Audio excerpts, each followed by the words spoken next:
Hello again, and this is going to be in regards to the question. I want to make sure my training only makes me lose my arm fat or my tummy or any part of my body specifically. Now, unfortunately, there's no way you can spot reduce a amount of fat or fat out of a specific body part through training. What happens is that you eventually, with the powers of nutrition, with by getting into a caloric deficit, using the tools of nutrition, you're going to lose the fat as long as you remain consistent and remain in plan. However, it is your body that will decide which part loses fat fastest, or first, or last, or in the middle. Because that's just the cards that we all will have been dealt with. Like in my example, I tend to gather a lot of fat in my abdominal area, and that's probably the last spot in which I will lose any fat. I have another friend who doesn't have a problem with that. Even when she's in a slight caloric surplus, she doesn't lose that much definition.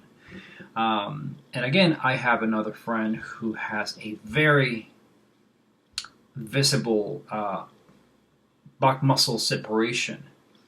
And whenever he's going on a competition, or he wants to just look better for the summer, or whatever he's trying to do for his training and nutrition, his back will be the first spot in which he loses the fat. So it's going to be very visible, his back muscles. But then he's going to take a while for the abdomen area to kind of lose, or his arms. So unfortunately we cannot use training to spot reduce any particular amount of fat out of a particular spot in your body. If you're aiming to lose fat from your body will decide which order that happens in. That's mostly just genetics.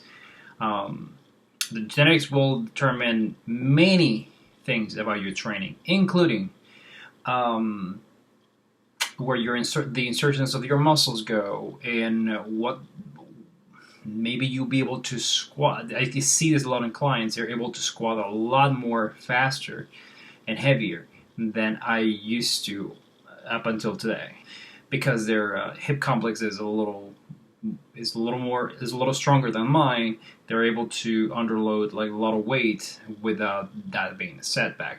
In other words, genetics not only will determine where you lose fat, where you gain muscle, the fastest, the quicker, the latest, but it's also going to determine part of your training that you may enjoy the most. You're going to see that probably your shoulders are going to get to a place that you didn't see before, definition-wise. You may be able to see that you lose fat from your arms a lot quicker or a lot later than you thought you would.